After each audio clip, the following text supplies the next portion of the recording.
Hey everybody, this is Deji. And Chris. Welcome to the Lot One Podcast. On today's episode, we talk with Brendan Riel about the state of the industry, legacy grip, and so much more. Let's get into the show.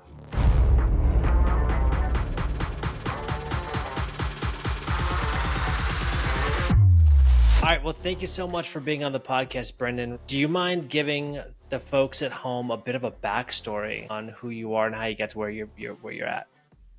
Yeah, what's up, guys? Thanks so much for having me. It's cool to be here and be chatting. My name is Brendan Riel. I am primarily a local A.T.E.S.E grip here in Los Angeles, and my bread and butter's commercials, but I also work on movies, TV shows, I've done music videos, you name it. And I'm from Connecticut, and I went to school in Boston, and I came out here in 2016, and my degree was in cinematography, and I wanted desperately to be a cinematographer when I first moved out here. Desperately. And I had the whole system going. I had the Google Drive sheets going with contacts for directors, production companies, all of this. And I was logging every time I reached out to them and everything. And I had a whole system, right? But it just wasn't working out. I was getting small things here and there. And I was staying somewhat busy, but not busy enough. And it kind of led to the point where I needed to start driving Lyft. And so I picked up Lyft as a side job, and they had a nice signing bonus, which was awesome. You just had to meet a minimum amount of rides or something. And that was so cool when I first joined. And that kind of got me through a lot of stuff. And I kind of just ended up falling into gripping and ended up really liking it, and figured that working with my hands and engineering things and not being so heavily involved with the politics was actually something I really enjoyed. And I kind of stuck with it and just kept getting hired, worked with different people, and met the right people, I guess. And that's where I am today. I joined the union, and now I'm a local A.T.E.S.E grip. That's awesome. That's super cool. And so when you made that decision to get into gripping, was that sort of hard to do that? I think it was easy to answer your question, because I always thought that to be a good DP, you should probably learn the different departments. And so you should dabble a little bit in ACing, camera operating, you should know your lighting, and you should know your grip work. And I think there's a lot of romanticization, is that how you say the word, around DPing and camera movement and lighting, and grip kind of falls into the shadows. And a lot of people are just like, what do grips do?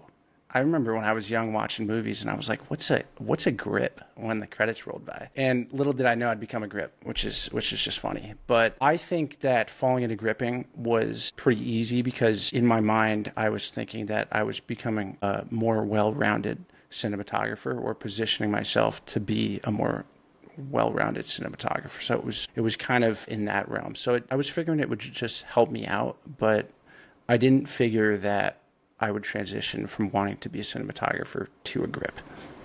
Oh, interesting. You know, what's funny though, you bring it up, is you're like, not many people, the grips fall in the shadows, or like not many people know what a grip even does. I think that's true for the audience, but trust me when I say everyone on set knows who a grip is and what you guys do, because one, you're so essential, but two, you're like the cool kids club. Grips are so, like, the grip department is always like, there's always a bunch of quirky guys or girls wearing like really colorful shirts, and like it's always the hats and the mustache, not calling you out or anything. And like they're like the most fun and like brutal people you'll ever meet. So trust me when I say everyone knows who the grip team is if you work in the film industry.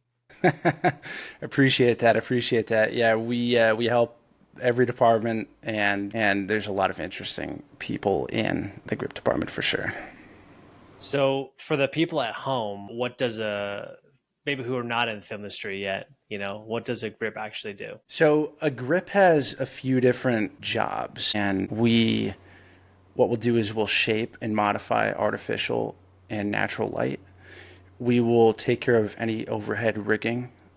We will take care of camera movement, whether that be dolly moves or specialty camera rigs or techno cranes, jibs, anything like that. And we provide support to other departments, whether that be hanging a backdrop or setting points for art to hang a chandelier in a set or anything like that. And so our roles are multifaceted, and we're always thinking about safety as well. And the first AD and the key grip unofficially are in charge of safety, not officially for legal reasons, but I'm always thinking about safety. So if I see another department doing something that could maybe be safer, I will kindly enter the conversation and suggest that maybe we do it this way, or just have a chat with them. I won't inject my opinion like that, but always thinking about safety. And yeah, those are the main things that a grip does.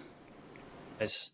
Well, actually, the question that I have is, what do you feel like some misconceptions about grip that you've heard in the past? Like, what are those? Yeah, misconceptions. I guess that grips are these cranky old timers, which I guess is partly true. But you get that in every department.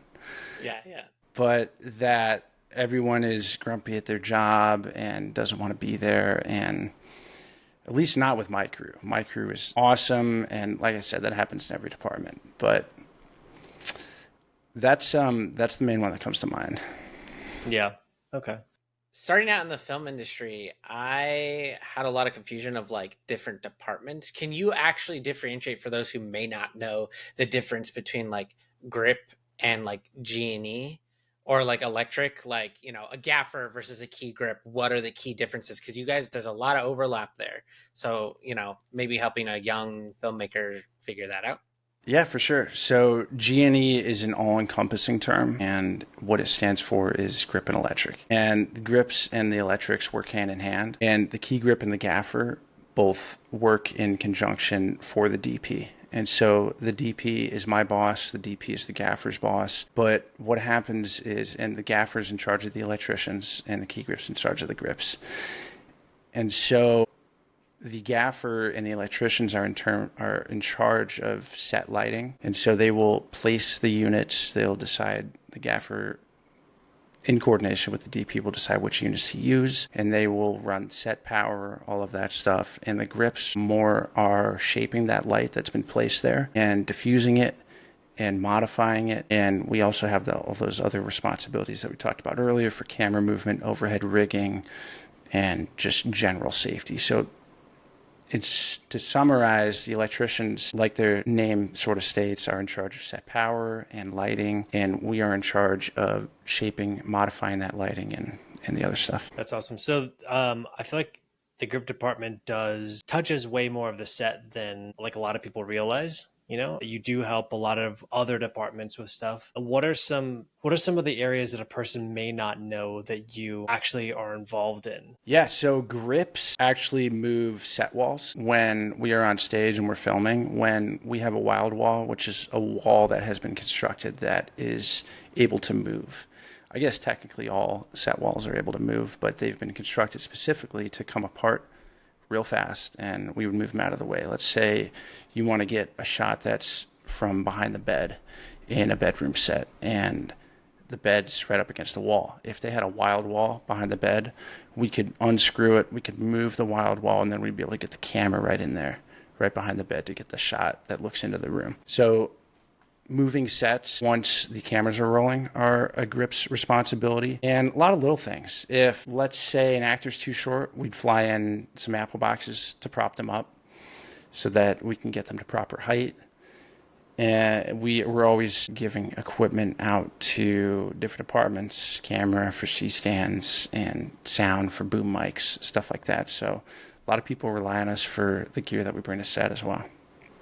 Do you touch like stunts at all? Like rigging, like pulleys and things of that nature? A little bit, but it's a gray area because of liability. And so the stunt people, they come in and they're certified and trained to hang people and fly people, and we aren't, and so it's more of a liability thing. But we do work with pulleys all the time for hanging soft boxes and anything over actors and just the general people on set and stuff like that. But yeah, in terms of stunts, we don't really do much with actors. Yeah, I remember seeing on your Instagram that I've seen like a lot of pulleys and like, I mean, you have like interesting like rigs where like there's counterweights and things like that. And I saw like you've had like what is like the rainbow rig, and product rigs, out of all the rigs that you have created so far, which ones stand out the most to you? Which one did you have the most fun making?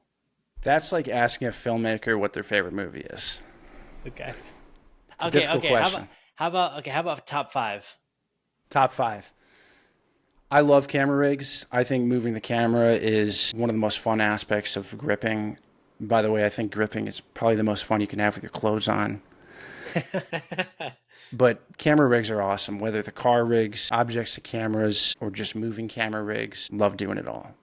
The rainbow rigs, we've gone big with some of those, and that's got to be top five. We did this big one for a music video, and it was in the Arts District downtown, which was funny because there was just a bunch of trash around us, and we were like on this set. It looked great. In the music video, it looked like they came in and totally decked the place out with trash, but it was free. That was fun. The rainbow rigs are always a good time. I did a rig on a movie I did last year that was also inside a bedroom set, like we talked about earlier, and the camera wanted to be against the wall. But this was a standing set, and art department didn't build it on a soundstage, and so the wall couldn't be removed. And what we wanted was we wanted the camera behind the television, which was up against the wall, to move back and forth across the room. And so we came up with a rig that moved the camera on an I-beam to go back and forth. And it was a Rialto on a little Ronin RS3. And so they had a remote control over it. And I had my dolly grip was in the corner of the room because it was a very wide angle lens and we could see the whole room, which was awesome. But he was in the corner of the room when we did a continuous loop pulley system, and he was down there just yanking the rope, making the thing go back and forth, and the DP's hyping him up, and the shot was awesome. So that was probably another one. You know, there's so many car rigs, love doing those, and yeah, object rigs. But I mean, I could go on and on about all different types of rigs. I did have a question about. Go ahead. Well, Go I ahead, want to Chris. actually take a step back. For those who don't know what a rainbow rig is, do you want to explain it kind of for Yeah, yeah. limits? Sure. So a rainbow rig is a specialty type of camera rig. Another name for it is a satellite rig. And essentially what it does is it will move up and over an object or a person, maintaining the distance away from them, a consistent distance away from them. And so it makes an arcing motion. And usually the camera will start right side up or upside down, and when it gets onto the other side, a complete 180, it will be the opposite orientation, whether upside down or right side up. And so it creates this arcing motion for the camera. So I did kind of want to ask about like, are there any interesting trends that you've seen, in the rigging world that you've done in like, music videos, commercials that have sort of like popped up over the past couple of years that you've seen more and more of? Definitely. They say not much changes in gripping, and I'd say that's generally true. They call a C-stand a C-stand. The other name for it is a century stand because it's been around for 100 years. And you don't really see much evolution in grip equipment. And that's one of the benefits of owning grip equipment is that you're not keeping up with the electricians who have to buy a new light every year and keep up with everything. It seems overwhelming.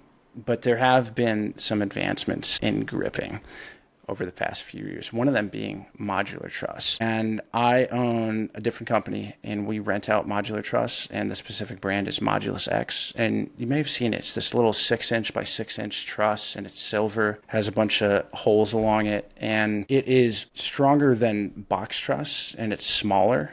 And what is great about it is I use it for everything. Camera rigs, car rigs, stuff like that, where size matters, soft boxes. And it's been awesome using this stuff, and it integrates nicely with speed rail, which is what grips use all the time to build car rigs or soft boxes, anything like that, camera rigs. And that has been an exciting innovation in the past few years that I've really enjoyed playing with, is this I.A.T.S.E modular truss stuff, and it's been fun. Is it so you can, choose the size of the truss a little bit, you have more accuracy with the size of the truss that you need, or what's the big benefit you think? Yeah, it's just a little more workable. And so we do goalposts out of it a lot as well. And so a goalpost is just a span between two stands. And then off of that span, you would hang lights or a camera or something like that. And that's just more manageable than doing a span with 12-inch box truss. The 12-inch box truss is bulky and it's just not as workable and easy to maneuver around, transport, all that stuff. And the Modulus X just makes it more practical to maybe throw in your truck or load into an elevator to a location and all that sort of stuff. And so it integrates nicely with speed rail and all that stuff. So it's been a nice addition. It's been fun. Now I've seen these in real life. I saw them at Cinegear this last month, but then also on set.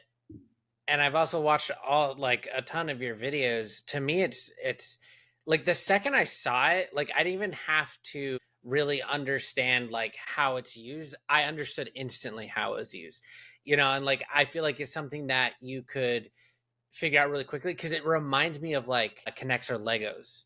You know what I mean? Like the Totally. design of them. So I like instantly in my like brain of like I tend to just figure things out myself. I was like, I could see how this works and I see the benefit of it. And the rigs that you have created with it have been insane on all your social medias. Like it's actually impressive. Like I never thought about it being like you brought up, the grip industry doesn't really innovate versus lighting because I've experienced that with lighting. I bought a light and 2 years later now it's obsolete versus like I know grips from like way back when or gaffers way back when who have old American C stands that still in use today, and then I just bought brand new C stands and they're basically exactly the same thing. So it's just like it's really interesting to see that. I didn't realize those modular trusses were so new. I just thought it was around and maybe just like an underused tool. And I don't know why it would be an underused tool, but it's really interesting you bring that up because I never thought about it that way. Yeah, the modular truss came onto the scene in around 2013, I think. And then Modulus X, the brand that we own in our other company, came around in 2019. And so it's somewhat new. And I am convinced that every grip played with Legos and Connects when they were growing up. And that is just what happened. And so if you have kids that are playing with Connects and Legos, then maybe introduce them to gripping because they might be good at it. Now, I did a lot of gripping earlier on in my filmmaking journey. And I was always like, I mean, even now in some of the sets I go on, camera team will come to me. It doesn't matter what department I'm in. Camera team will come to me and be like, dude, because I use a pack out system, the Milwaukee pack out system with all of my gear for both camera and just minor grip stuff. And they'll come to me with a problem and they're like, you're like a MacGyver, go do it. And that's just because how like creatively, like I see items and I'm like, I could make this work with these items. Let's do it. So like, for example, earlier in my grip career, like, or in my filmmaking career, when I was doing a lot of grip for Vet TV, they would always come to me and be like, hey, we need you to hang these, quasars up in these, not rafters, but the like lowered Beams. ceilings that you find in all businesses. I forget. Oh, the drop ceilings? Yeah, the drop ceilings. I rolled my eyes because, man, I hate working with the drop ceilings. We didn't have any scissor clamps or anything. So I had to like design with like Cardellini's and like, arms off C stands to create this thing, just, hang like two quasars. And I remember the producer came in and it was like, that is crazy MacGyver crap right there. Like I don't even know how you like, it doesn't even matter if there was a simpler way. The fact that you figured out how to do it with just like this like pile of grip gear is insane. So I feel I understand when you say like I gravitated towards grip because moments like those for me, it's like, I'm so like, it's just me using my creative juices to figure it out with a bunch of like adult metal grip gear. It's so funny. It's true, and it's mini engineering, and I love figuring things out, and that's why grips carry so much stuff is on the truck, different hardware, all this stuff, because maybe you haven't used this speed rail to junior adapter in years, but you don't know. Maybe your next shoot you're gonna need it, and it's gonna be that one time. Truck. Yeah. That's why we carry all this stuff. It's because sometimes we have to MacGyver stuff together, and hopefully you've done your planning and you know what you need before the shoot, but things come up and it can still, even if you come up with it on the day, it could still look good and like a clean rig, even if you're thinking about it on the spot, which is a trait of a good key grip as well, is that, grips may be a little vain, and the rig should look good, and it should be safe, and it should perform its job. And those are my 3 qualities for a rig or anything. And sometimes it doesn't look so pretty, but it gets the job done. And there's the whole Instagram shitty rigs, which shows off amazing rigs that work, but maybe don't look as good. But hey, if it works as long as it's safe. But a funny thing that you mentioned earlier about drop ceilings, I have a tip for you. The drop ceilings, always a nightmare to work with. The scissor clips, you put it in, and then all of a sudden you offset some weight, and it starts almost looking like it's going to bend the drop ceiling piece. Yeah. If you pop a ceiling tile completely out and you put a piece of 2x4 up there that spans across the entire section, you put a baby plate in there, it gives you a much stronger mounting point for all the grips listening. Yeah, I've done that too. In this space specifically, the rooms were so small that, the rooms were so small, and I didn't have wood at the time. But it's like the best way to describe it is the rooms were small enough to where the lights, the fluorescents in the ceiling were placed in such terrible spots that you could maybe hang, a scissor clip in one spot, but it's in the wrong spot. It wouldn't help you if it was there. Right. So it was like figuring it out. But yeah, that's a good tip. But yeah, figuring stuff out is part of the job. It's part of what I love, and that's part of gripping. Yeah. So if somebody wants to do what you do, what would you recommend for them to get started? It's a good question. If they want to become a grip, I think that a good start in becoming a grip is just getting your foot in the door anywhere. And a lot of people start off PAing, and I've spoken with a lot of PAs on set who are like, hey, I'm interested in gripping, and they may hover around us and learn something, or maybe even pick up a contact for the next job or something. But I think just getting started on set, if you're not working on set, is a good entry point. And then just reaching out to key grips and just offering your time maybe for shop work. And I always find that to be valuable, and it shows that the people are interested and they don't want something out of you immediately, which is always nice. But I love bringing in new people, and I love teaching, obviously, because the Legacy Grip Instagram and the site, posting articles and videos and stuff like that. And I think just showing initiative and offering value out of the gate will be your best entry point, instead of just saying, hey, I'm interested in gripping. Would you hire me on your next job? Well, I've never heard of you, and you don't come from a recommendation. It's hard, Yeah, and totally. I've got to keep my grips fed and working on jobs, especially when it's slow. And so I feel for people, man. It's tough out there right now. Do you recommend anybody? I know that there's mixed, there's sort of mixed answers on this one, but do you recommend anybody do things for free when they're first starting out?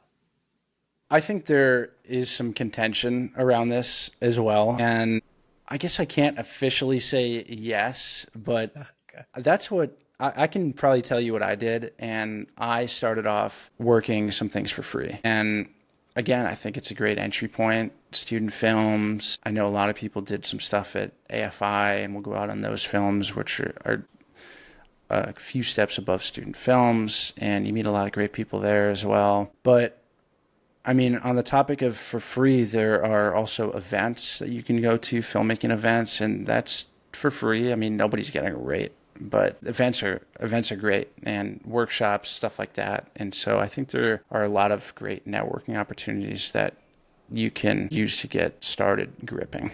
The Lot 1 podcast is brought to you by the Tourist Hat Coffee Company.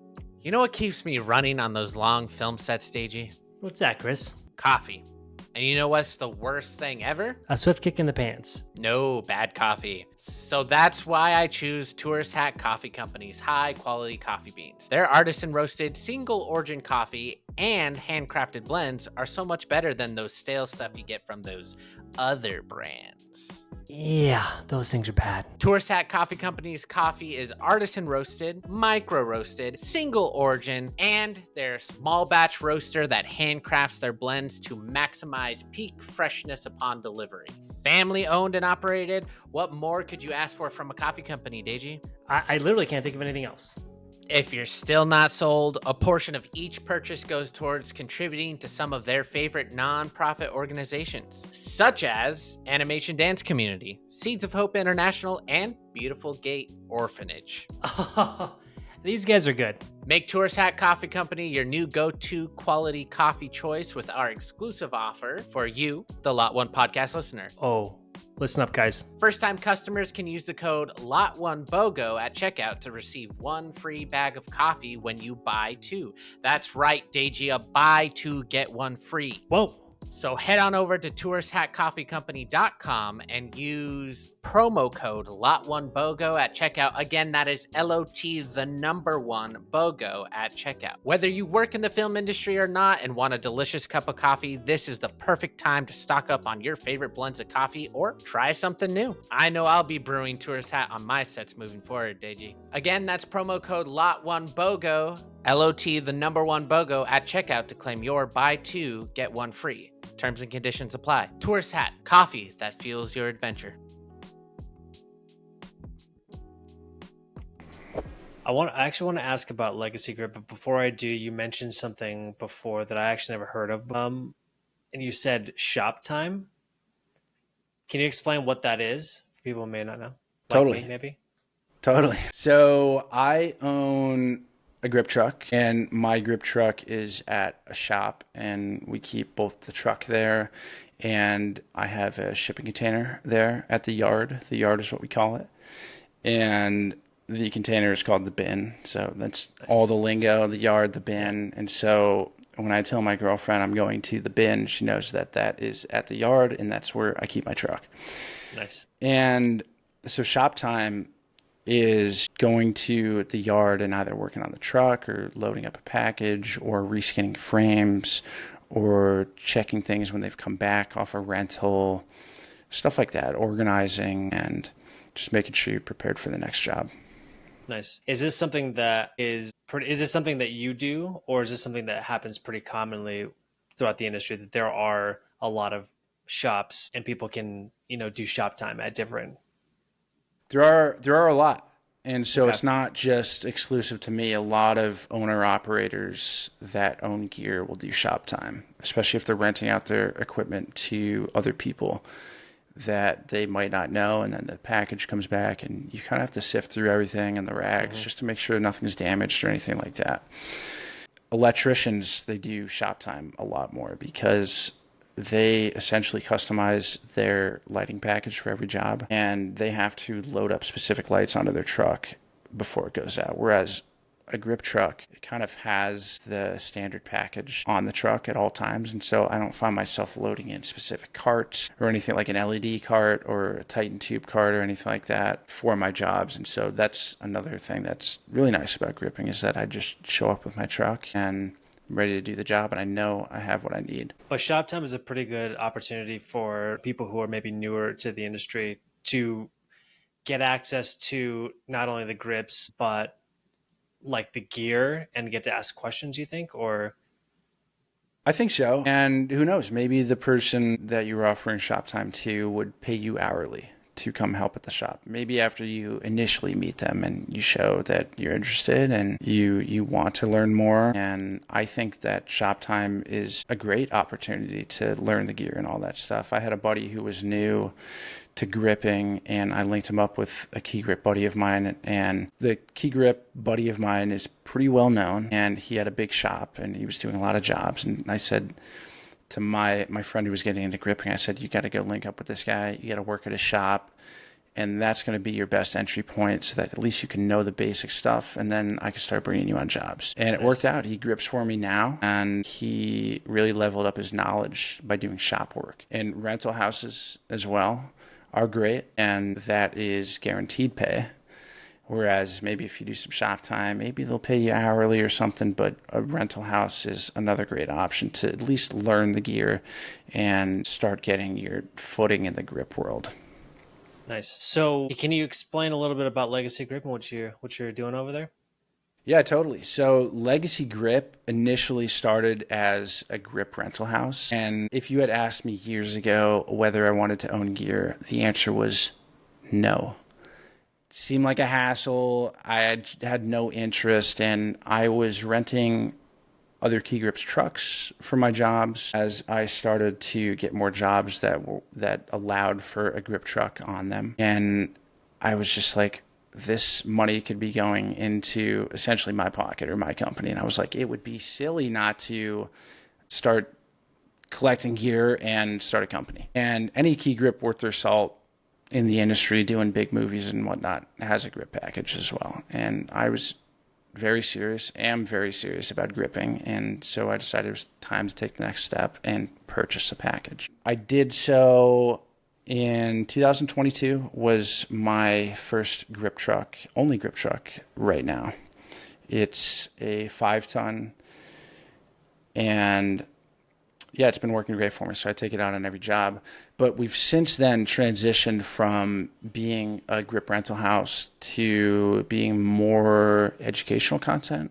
I kind of shy away from educational content because a lot of people say educators aren't doers, and I'm kind of trying to break that stereotype where it's like, oh, the people teaching are teaching because they can't. It's just not true in terms of what we're doing with Legacy Grip. I'm working Key Grip, and we're also making videos to teach the up-and-coming grips and Key Grips in the industry, because this is a resource that I wish I had when I first started out.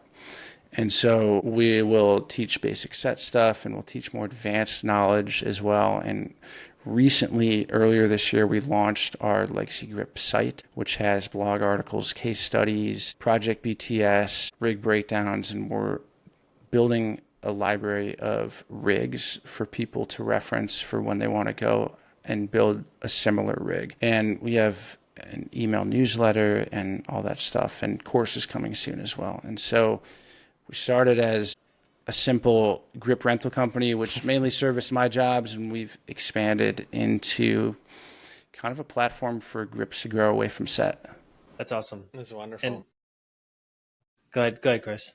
I was gonna say, if you haven't done it yet, I was kind of gonna bring this up as a joke later, but like a video about just all the lingo of the names of everything would be so incredibly valued, because it can be very unforgiving for newbies in the grip department when it's like, go get this X, Y, and Z name thing here. And it's like, I know if you were to describe what that piece of gear is, I could get it for you. But you just throw the name at me and you're in a rush. I may not come back with the item you think that I would. Right. Like. And what's even better is that some of the terminology changes based on your location. Yes. Yeah, 100%. Totally. Yeah. So New Yorkers we'll call a platypus something different versus people in LA. And so it's even more confusing. I saw this really funny video. I forget who did it. It was on YouTube, and they actually it was like on a cyc wall, and they had all of the different stands out on the cyc wall, and they just go through each stand, and then they're talking about the name and kind of make fun of like, this is what, but it could also be named this, or it could be named this, like, like it was really funny. But like, yeah, for like newbies coming from someone who is really bad at remembering terminology, just having that cheat sheet, even if it's like thing I could print out, would be so incredibly valuable.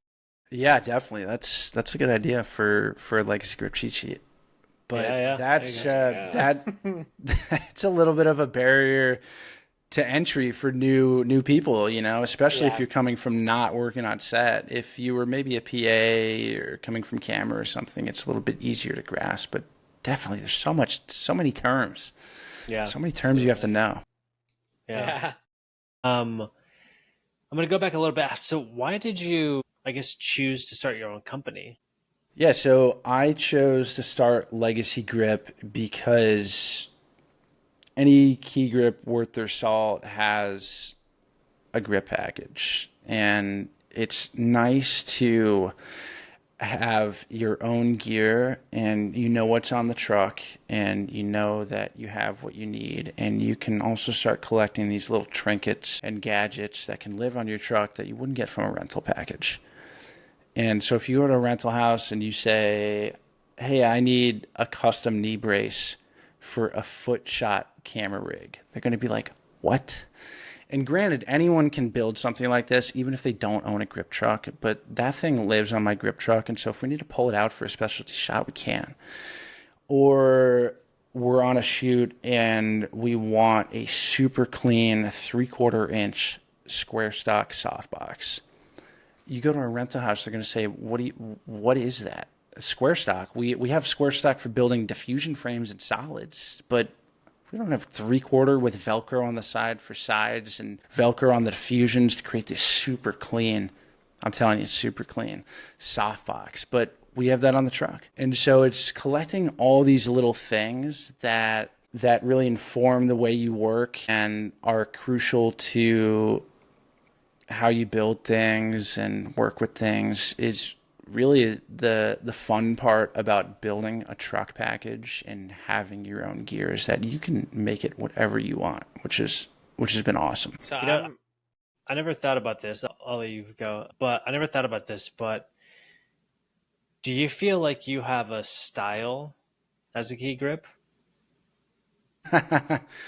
Hopefully my style is leading by example and it is treating my crew with respect and being knowledgeable about what I'm doing. And hopefully that's my style. And then I'm fun to work with and I come with the jokes and all that stuff. Yeah. And that's what you want to be known as, like in any position in the industry, is you want to know your stuff and you want to be good to work with and treat everybody the way that you would want to be treated. It's like what you would tell a toddler, right? But a lot of it gets forgotten a lot of the time. And we come from a generation of people who have been around in the film industry for a long time that may work a different way. And you have to not then transfer that down to your crew as well. And so you have to be the filter. And that is always a fun part of the job, but it's part of being a leader. But in terms of my style of key gripping, I'm pretty hands-on. I know what I want a lot of the times, and I'm able to ask for things specifically. And I specialize in camera rigs and camera movement and vehicle rigs and car rigs and stuff like that. Like rigging is a lot of fun, but I can still shape and modify light too. Yeah. Awesome. Chris, what was your question?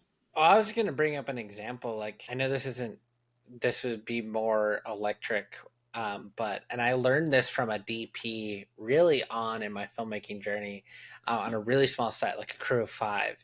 And we had just some like crappy newer LED panels, super low budget film. And he put it on the end of a stand and he comes walking out with this. It was like the padding from the inside of like a blanket, like that cottonish padding, and he wraps it around the light and it builds this beautiful soft light now.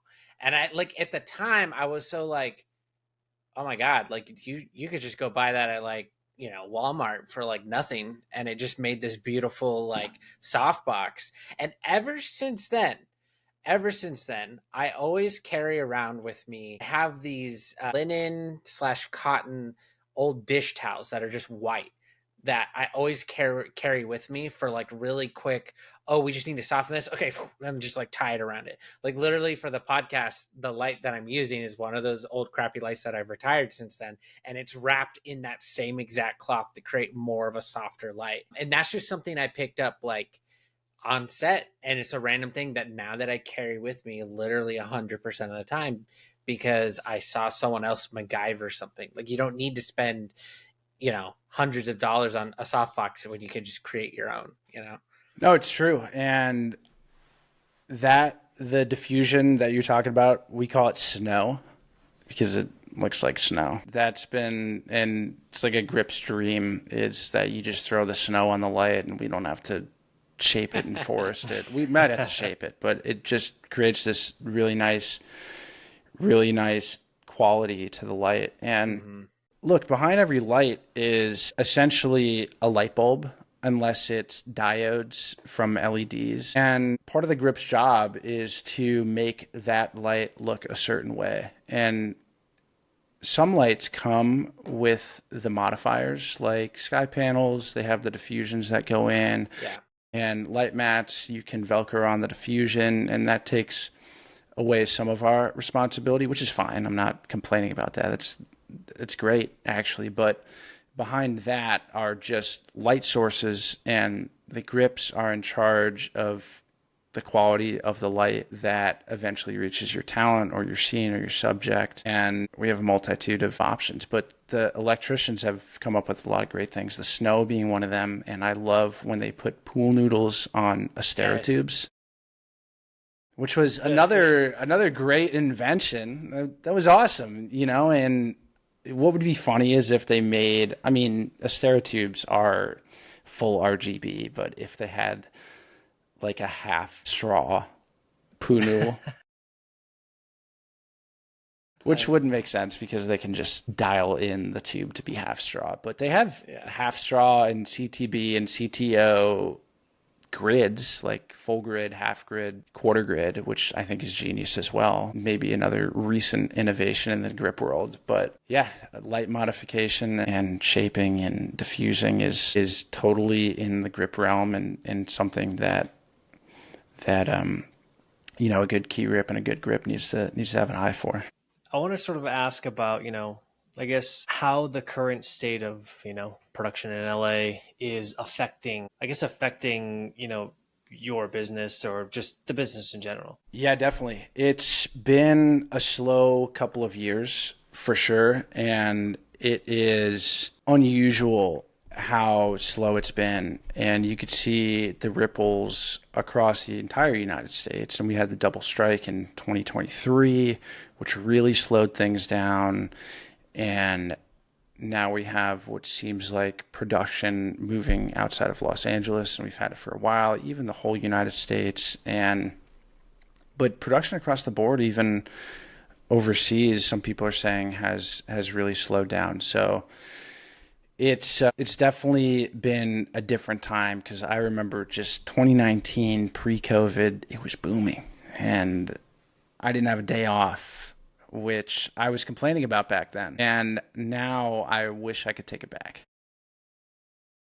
And post-COVID, directly post-COVID, 21, 22, it was booming again, and it was feeling good, and it was feeling like things were picking up. And the times have been changing, and hopefully things start to come back. And it seems like they are a little bit. I've been getting busier. But yeah, I mean, there's a few reasons for it as well, so the tax incentives are a big one. Georgia's uncapped 30% credit versus California's capped 20 to 25% is simple math, even when it comes to gripping, grips aren't good at reading or numbers, and that's an easy one to understand. LA soundstage occupancy plummeted from over 90% to 63% in just 2 years. And so that's thousands of empty hours a day. And an amazing stat that I actually didn't know is that every lost shoot day means about $670,000 that local caterers, grips, and hotels never see, which was a number much larger than I thought it was. Yeah. Yeah, I mean, Film LA announces their quarterly reports all the time, and you could see the number of shoot days and all that stuff and how it stacks up against previous years, and it's definitely been down. We don't have a whole lot of time left, so I was like, man, maybe we should have dug into that a lot sooner, because I mean, we could really talk about this. Pretty hard. But to try and cut the politics out of it, and you don't have to answer this if you don't necessarily want to, but the bread and butter of a lot of crew is what I would call the middle class filmmakers, right? It's the commercials, it's the commercials, the advertisements, right? That's where like people went to go make consistent money. And then, the creative stuff, the filmmaking was like you would do it less, right? But like a middle class filmmaker who just like would go to set all the time, and mostly commercials and stuff, right? We're seeing a trend where it's kind of getting interesting of like maybe there's a world where AI just replaced commercials, but then filmmaking has both AI driven, like, there's still going to be that human element. But to me, it almost sounds like everyone's kind of writing off commercials as like, nope, we're just going to spend $2,000 on, on a car commercial instead of, $100,000 on a car commercial. Do you want to touch on that a little bit, your opinions? Because you are a little bit more on the ground floor. Yeah. So is this like in terms of how AI is Yeah, like do you think that coming into that's the world? why, yeah, like commercial wise, do you think that we're going to see a loss? Well, I mean, we already saw a loss, but I mean, like, do you think that essentially commercials are just going to disappear like real life produced commercials versus like film?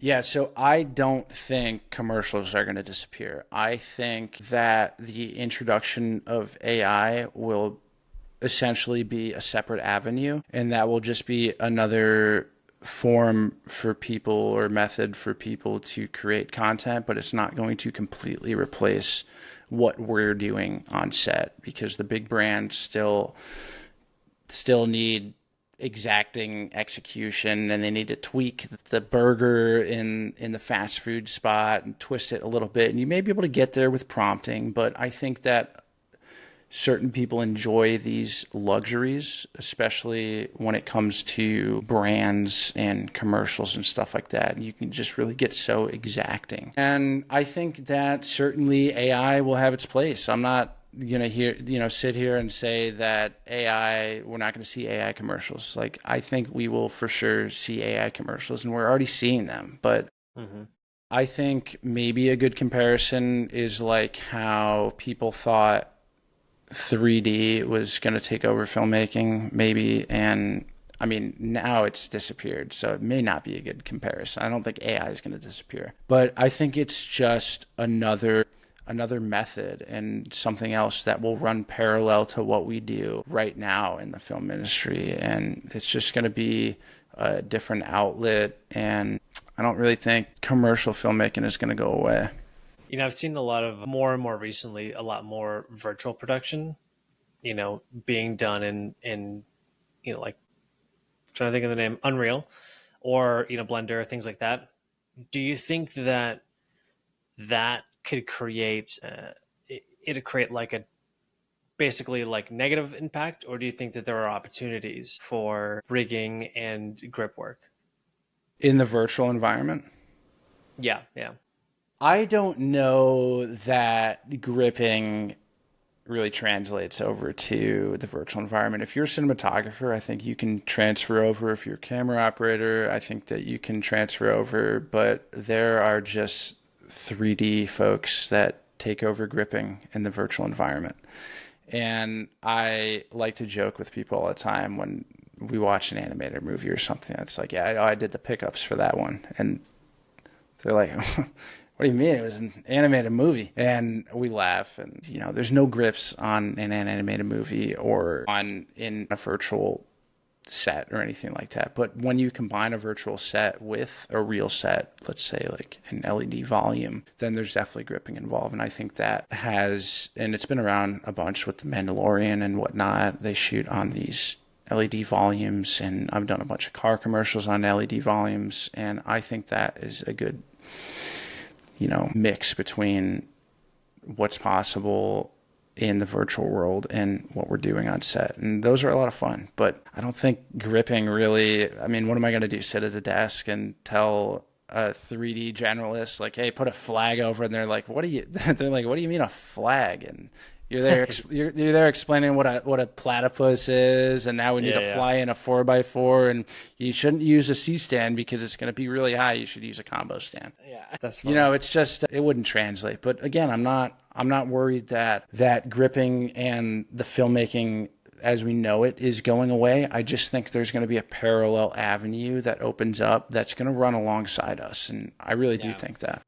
Yeah, I agree with that statement because I always like to use the example of The Mandalorian versus like Andor season 1 or even season 2. Andor season 1 was completely filmed on location. Um, and that was because the settings were so majestic and large and a lot of nature and stuff. And I feel like where Mandalorian season like 2 and even Book of Boba Fett or even some of the other Star Wars shows like Kenobi starts to suffer is you can tell it's on a volume by the way the actors are acting. They're limited in their range of movement. A worse example would be like Avatar: The Last Airbender live action on Netflix. You can almost every scene you can tell they're on a volume, and the actors how they act and their physicality changes because there's cramped on this stage that's just surrounded by a wall versus physically taking them to the location and filming it. And sometimes, and I think they found this in Andor, that like there's certain use cases for the volume and this is what they're discovering, and then there's other use cases where just going to location is 100 times better and sometimes cheaper because you got to think you have to have the stage, you still need the grips for lighting because you still have to light the actors. It doesn't all come from the volume. Then you have all these 3D engineers.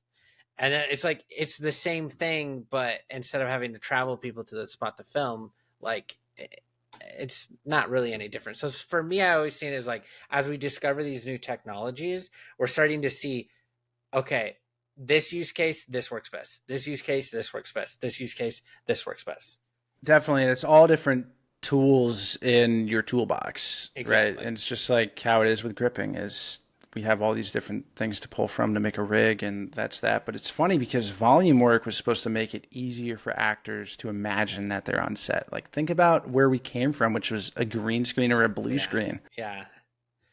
That would seem to me be even worse because they look around and they can't see their environment. Yeah, I guess it's just it's like you said, there's different tools for every environment and budget, right? and budget. Like me as a small production company, like we're just gonna go to location because one, I can't hire the people to do a volume, and two, like I don't have the money to do it, so let me just go to someone's backyard and film it there. Like that's kind of like only the big productions can afford. But it is interesting that you bring up like AI will just become another avenue. Yeah, I think so. It's interesting. I just I was just thinking about like the size of the volume, right? Like the physical size of it. And as I'm going through and like looking at other locations and other things that are similar to the volume, I think that they're like I feel like a lot of the times these big technologies eventually get democratized into something that is smaller and more manageable for like a smaller studio to handle. And I think that in some way, like it will kind of be affordable on in just in some way, right? Eventually, for a production company or a studio to create a volume-esque experience, and the technology won't be as new and as innovative. And I think that it could, but I also think that it totally makes sense that a show would have mixed, like mixed environments, right? Like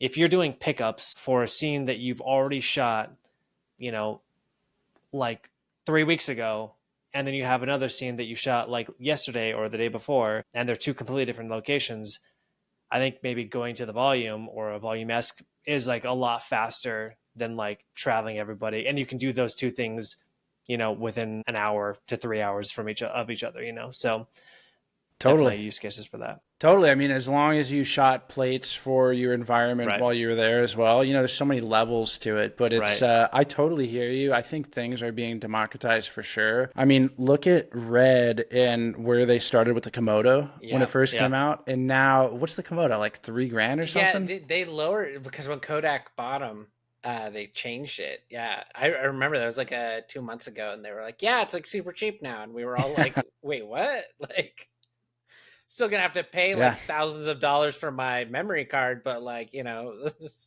I at mean, least the camera body's cheap. some things get cheaper. It's like the wedding tax. There's the filmmaking tax. Every Totally. time you say you're having a wedding, it's not just a party anymore. Now it's a bunch of fees added on. No, totally. This isn't coming from experience. I'm not getting married or anything like that. If No, my no, girlfriend's I had that watching this, don't get too excited. Well, Brendan, I'm getting married. Deja's getting married now, so like, we understand cool. We understand that wedding tax live as we speak. You guys are feeling it for sure. But filmmaking, it seems like maybe things are maybe getting democratized a little bit. I don't know. It seems like on the other end, again, iPhones are going up and tech is going up in general. So it's hard to say.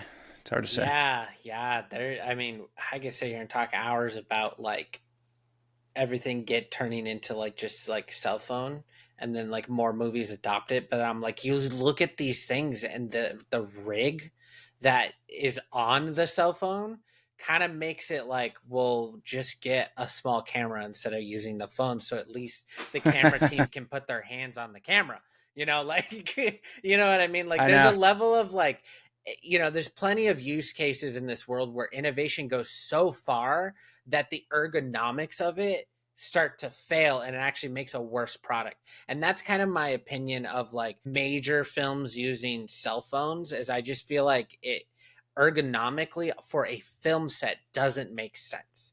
Maybe in like 50 years when things have changed a bit, maybe, but like right now, like 28 years later, which is literally coming out this week, and some of these rigs are really impressive and really cool, but I've seen photos of them with that like 150 like huge zoom lens on this like flat camera, and I'm like, if I was the cameraman on that set, I would hate switching the lenses, or I would hate like, and I don't have the experience, so maybe it's easier than what I'm saying, but like, it's just like, for example, FX30, it's what I'm using right now. That's a very powerful camera for the size, and it's only getting better. But I think that that's the smallest as a filmmaker I would ever want to go in a camera. And even then, I bought the Cineback for it, so I literally physically make it bigger because I need better power distribution, even though I bought a small camera. And it's just like, there's something about it that it has to be a certain size, for me at least, because ergonomically it's easier. It's funny because even if you use a small camera like an iPhone, you still need to light it. Yeah, totally. Yep. You still need the grips and you need the electrics if you're on a big set or whatever. And so it's like, only thing that changes is the camera size. And what is that buying you? Yeah. I honestly think that a lot of these times that, bigger films are using cameras like an iPhone, it is not, maybe there's some stylistic choices there, but I think that there might be other choices, like we're going to get some press because we use, like 48 iPhones in a circle to do the bullet time. Like, I think that that may be part of like a marketing strategy to use iPhones in this, because it's such a new thing. Absolutely. Well, if you want to dig even deeper, the creator, right, it's very stylized. In like the original, I think, was like done on like a more handheld tape camera or something like that. Like, it makes sense why he's filming it on the iPhone, but like the creator, by Gareth Edwards, right? Like, they use the FX3. Oh my gosh. Like, it was like this big deal. And I was like, but Sony paid them to do that. Like, you know what I mean? Like, they gave them the cameras, and then now it's like, it's bigger press because, it's the first film to ever use like a consumer grade, camera that made it to the big screen. But it's like, okay, is he using that camera after that? No, I don't see him talking about that's the camera he uses. Right. Like, Yeah. It's all about the press, the optics. It's funny. It's like it's like Peter Jackson shooting The Hobbit at 48. Yep. I don't know what the reason was behind that, but I just remember reading so much about it, and I saw it in theaters, and I was like, "This does not look you can't better." No, it looks terrible. It looks like the TV. You know how the TV has the setting where it's the fast motion that you always have to turn off for your parents. It feels it's too like smooth. Yeah, it's like a video game. Like. Yeah, but you know what? Through all of this, the grip gear pretty much the same. I guarantee you, he was using the same grip gear on The Hobbit. Yeah, exactly. Then they're using the same grip gear on the 28 Days Later, and Yep. it's funny how that works. Okay, so we're getting to the end of this, but I do want to give Chris the opportunity to ask you. Yes. Yes. Oh wait, sorry. I will have two questions before we get to my top secret Yeah. question that I Okay. always ask. Something that stuck out to me on your social media was the rig you built for Cedar Point on the Oh yeah, roller the roller coaster. coaster rig.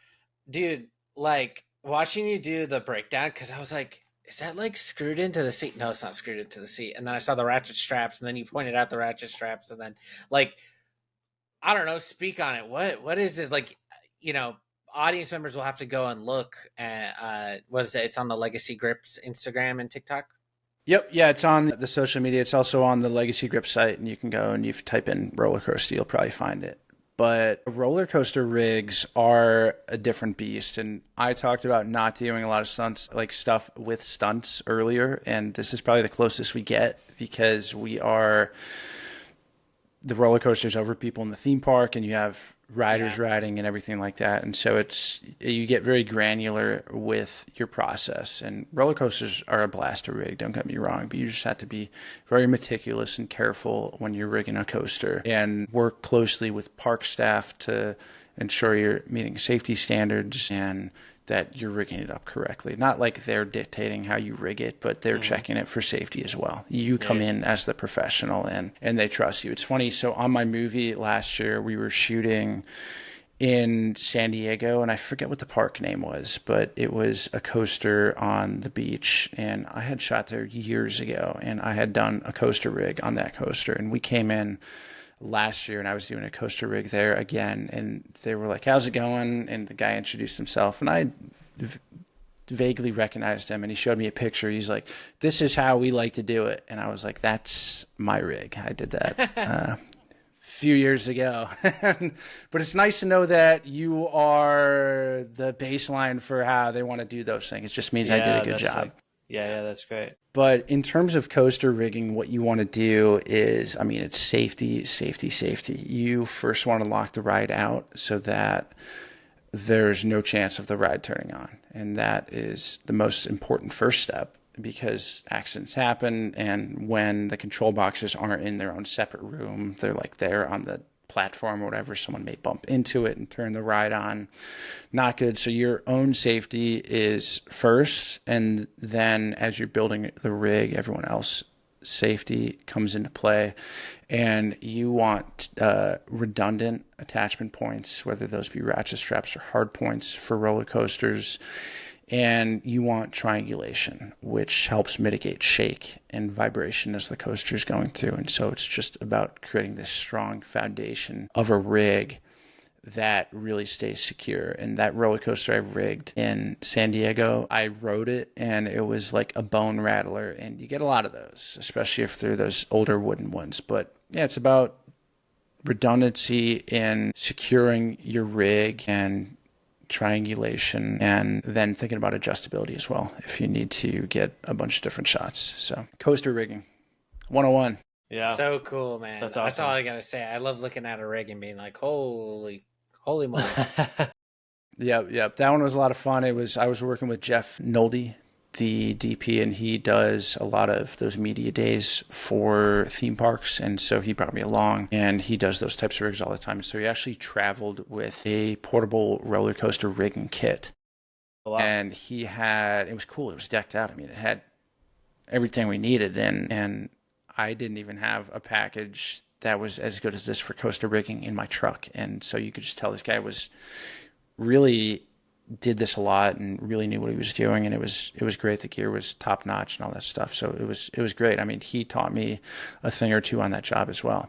Like, for example, if you throw a ring around the lens at the end and then you attach it down to your dovetail, it'll stop the lens from vibrating on a coaster as well. Interesting. Wow. Yeah.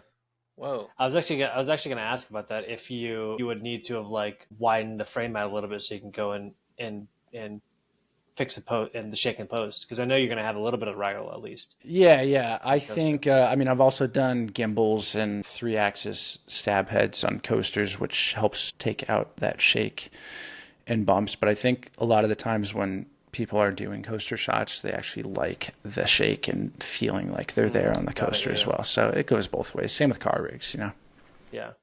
I mean, I would imagine that, like putting like gimbal on a coaster at the bottom of the coaster, like you're getting the G's. Does that affect like how stable it gets? Because I would imagine that it pulls on the motor a lot. It does. And I found that it works best with a stabilized head, which has another axis of stabilization and doesn't work as well with things like an RS3 or an RS4 or something like that. The motors are really small. But you have to be careful about how big you're getting with the rig. But we've put a matrix head on a roller coaster and it's done great. But backpan is a thing as well. You got to make sure you have a head that does backpan correctly. And so there's a lot of things. Vibration isolators don't work as well. It introduces more motion. So it's just things you learn over time. Yeah, that's an art form right there for sure. For sure. Chris, you want to ask your final question? Yeah. If you had one piece of advice for anyone wanting to become a key grip, let's say key grip, maybe they're already a grip and they want to become a key grip, what would that one piece of advice be? The one piece of advice I would give to a grip, if they wanted to be a key grip, is don't try to skip any steps. And what I mean when I say that is even if you're good, don't expect to be getting the biggest of movies. Don't expect if you're a grip to all of a sudden start key gripping. It is a labor of love. And I'm not saying that people won't rise up real fast. I mean, I've struggled with this throughout my career. I've always felt like I could do bigger projects and bigger movies, and if they could just give me the opportunity. But you've got to pay your dues, and the process is the journey, and you should enjoy that as well. And it should be a lot of fun coming through that process as well, because you start working with other key grips and you could see how they work and build upon things that they like. And it's important to work with different crews as well, just to see how different things are done. And so I think you just have to enjoy the journey, and cream rises to the top. And if you're good, you keep your head down, you do the work, you'll eventually get there, but have fun along the way. Yeah, some of the best skills I've ever learned is from learning it from more talented people than me. Yeah. Totally. I think that if you aren't learning or interested in learning, then you're not growing. And I'm even learning. I just said with the coaster rig, I learned about the lens mount thing. I'm always learning new things, and I love working with people who have done so much more than me, so much better things than me, and I just love talking to them and just picking up small things here and there. Learning, if you've always got to be learning as well. Yeah. Wow. Well, thanks, Brendan, for thank you, giving us your time and talking through grip and rigging with us today. It's been awesome just to learn a lot. Yeah, definitely. Thanks so much for having me, guys. It was a lot of fun. It's funny. I don't feel like grips really get their limelight much. I mean, I have a face for radio, and so it's always funny being. That's a lie. That's a lie. If you're listening to this, that's a lie. It's always great coming in and talking things grip and just educating the grips coming up and key grips and all that stuff, and just talking film. A lot of fun. Yeah. So Brendan, where can people find you? So people can find me on social media at Legacy Grip. We're there on Instagram, and we're over on TikTok as well. And you can also find us online at legacygrip.com, and that is where we have our platform for professional grips, and you can learn about all aspects of gripping, and we have courses and breakdowns and case studies, and we do interviews, and we have cheat sheets, digital downloads, stuff like that. We're going to have a shop and courses coming up, and so a bunch of resources online at legacygrip.com, so check us out. That's awesome. Awesome. So cool. All right. Well, thank you, Brendan. Thanks, Brendan. Thank you, guys. All right, bye. Bye. And that's a wrap for today's Lot 1 podcast episode. Thank you to our guest, Brendan Riel. If you're enjoying this episode, make sure you subscribe and follow us on Apple Podcasts, Spotify, YouTube, or wherever you listen to your podcast. And also make sure you rate and review us because that really helps. Huge thanks to our producer, Mina Vazarian. You're a really cool cat. And shout out to today's sponsor, Tourist Hat Coffee Company. Make sure to check us out on Instagram and TikTok at the Lot 1 Podcast, and also check us out at lot1productions.com. That's LOT1productions.com to see all the fun stuff we got going on over there. The film lingo of the day is, Chris, hit 'em. Hot brick. Hot brick. Hot brick. What is a hot brick, Deji? Well, a hot brick is also known as a battery walkie that is fully charged. So if you got a hot brick, if you hear a walkie chirping, you need a hot brick. All right, folks, we'll see you next week. What do I say if I have a cold brick? Can somebody get me a hot brick? See you next week. Bye, or guys. 2 weeks. Bye.